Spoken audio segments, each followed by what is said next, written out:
When historians study the past, two of the questions we ask are why then and why there. Answering these questions not only provides us with important background, but gives insight into the social, political, cultural, and economic context of historical events. Although African Americans had for decades challenged the political, economic, and social discrimination that they suffered after emancipation, they actually made progress in post-World War II America. But why were they able to make some changes at that particular period of time?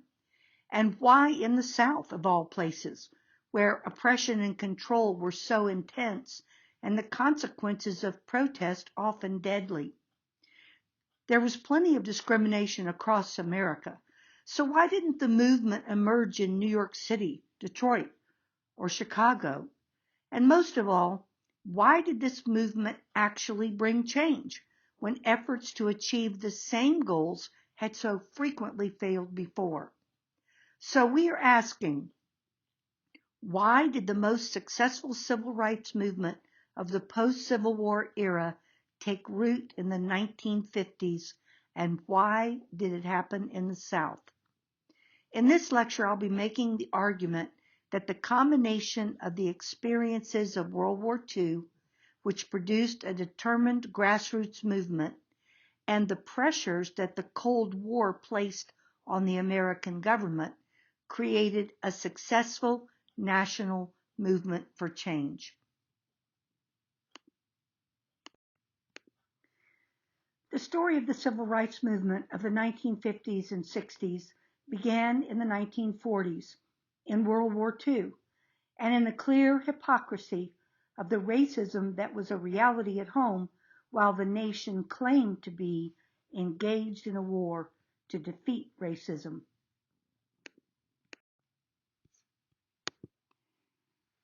The U.S. military was rigidly segregated, a situation that actually proved to have some advantages for African American men and women. Had they been in integrated units, they would have no doubt been confined to the lowest ranks with no real opportunities to move up. However, in segregated units, African Americans had the opportunity to acquire a wide variety of skills and serve in leadership positions. Given the chance to hold the same positions in their units that white soldiers held in theirs, African Americans discovered that they were as capable as whites. That may seem obvious to us today, but African Americans had for generations been told that they were not as intelligent or as capable as whites, and forced into jobs and occupations that required little and paid less by whites who told them these jobs fit their capabilities. Like many oppressed people, some African Americans internalized their oppression. Others may not have believed they were less capable, but few were given the chance to prove it.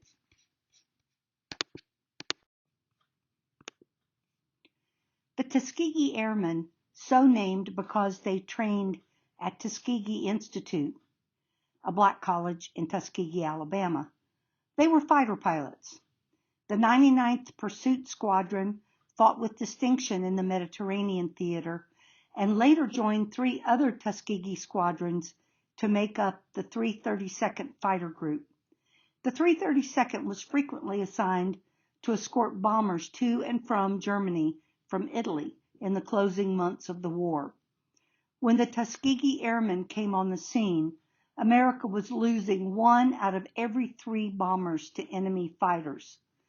While white bomber crews were initially horrified to discover that they were going to be escorted by African American fighter pilots, the bravery of the Tuskegee Airmen quickly won them over, and soon they were openly asking for the Tuskegee Airmen as escort.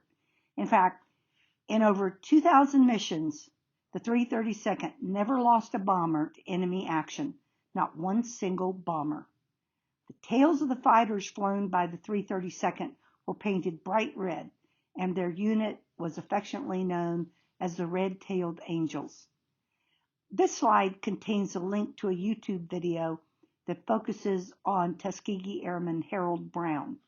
I'll post this link for you in a separate document on D2L and on YouTube. I think you're going to enjoy learning about Mr. Brown's experiences as a pilot and as a prisoner of war.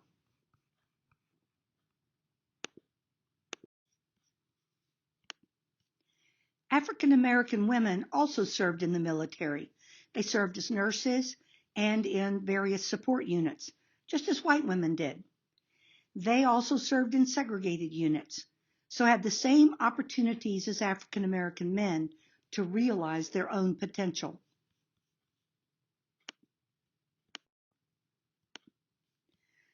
On the home front, some African Americans moved into new jobs in industry, but only after a planned march on Washington demanding jobs and justice threatened to embarrass the Roosevelt administration's claims to be fighting a war against racism. The March on Washington movement agreed to abandon the march, which would really have embarrassed the federal government, if the federal government required that African Americans be given jobs working on all defense contracts. As a result, President Roosevelt issued Executive Order 8802 in June of 1941. This order forbade discrimination in hiring by defense contractors and created the Fair Employment Practices Commission. Just as an aside, the March on Washington movement leaders ultimately did stage their march for jobs and justice in 1963. That's the march where Martin Luther King Jr. delivered his I Have a Dream speech.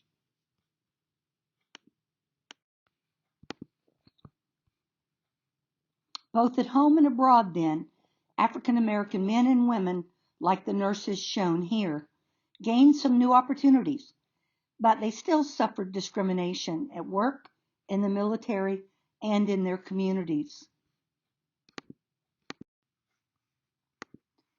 African Americans were fighting what they called the Double V campaign. They fought to win victory over racism abroad and victory over racism at home.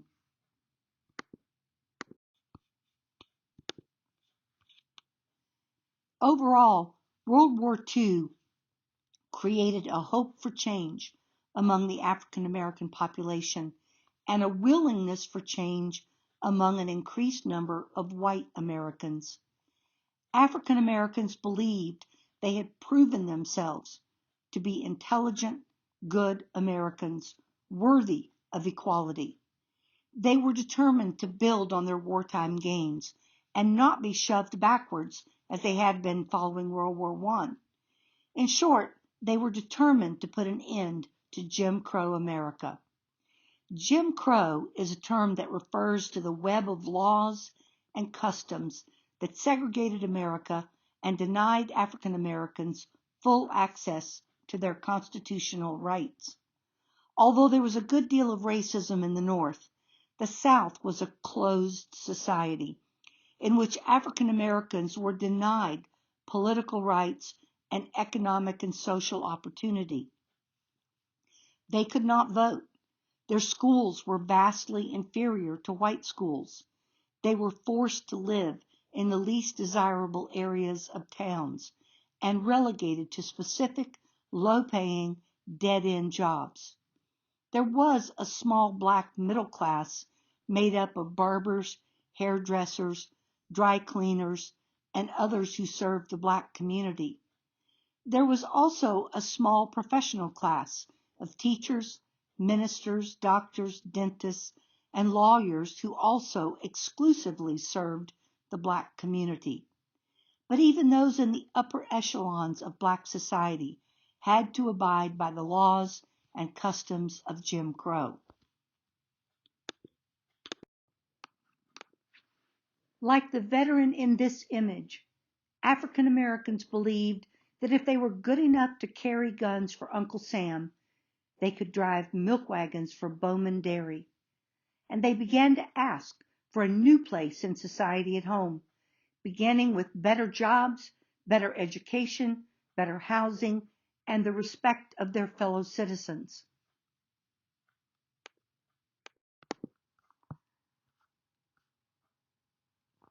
But segregated Jim Crow America was not going to simply fade away.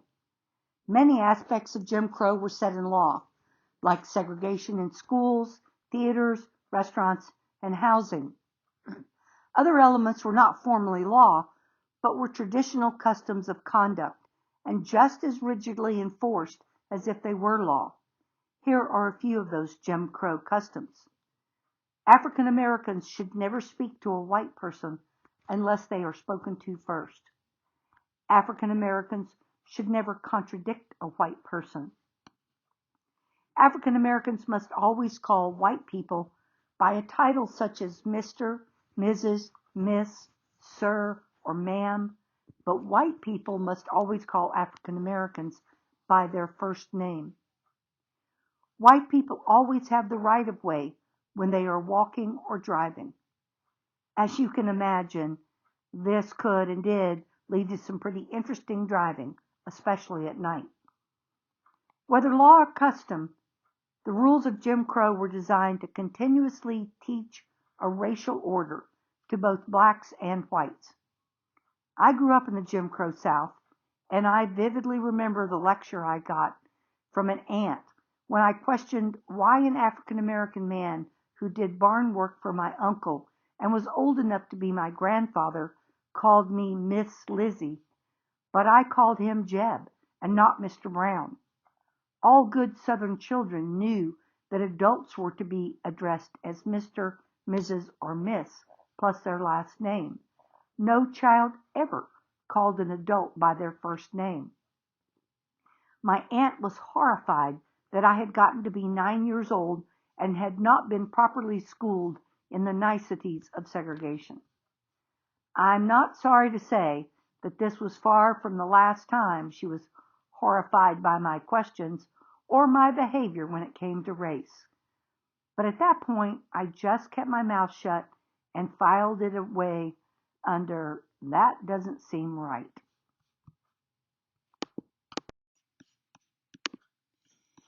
Jim Crowism pervaded every element of Southern life, to the point that most of the time Southern whites were tone deaf to its demeaning racism. In a very literal sense, a culture of equality could not grow until the culture of Jim Crow was dead and buried. The images and messages of Jim Crow pervaded Southern culture. It's hard to imagine how pervasive they were today, but the message of racial hierarchy was everywhere. The Jim Crow Museum at Ferris State University is preserving the material culture of Jim Crow and uses these material artifacts to engage visitors in conversation and teach tolerance through images of intolerance. I think you'll learn a lot from the video linked here, which takes you through the visual and material history of Jim Crow. As always, this link will be provided to you in a separate document, both on D2L and on YouTube.